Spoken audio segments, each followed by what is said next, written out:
আমার বিদ্যার ফরজগার মুসলমান ভাইরা বছর থেকে লক্ষ্য করে দেখেন বিনামূল্যের কাজ করতেছে আল্লাহর ঘরের জন্য কিন্তু কিছু দান করে শরীর হয়ে যায়।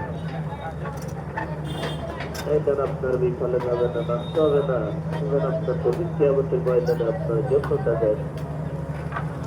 আমার বিদ্যার ফরজগার মুসলমান ভাইরা, আমার ভ্যান চালক ভাইরা, আমার যাত্রী মাহমুদের, আমার আব্বা তাহেরা লক্ষ্য করিয়া দেখেন বিনামূল্যের কাজের জন্য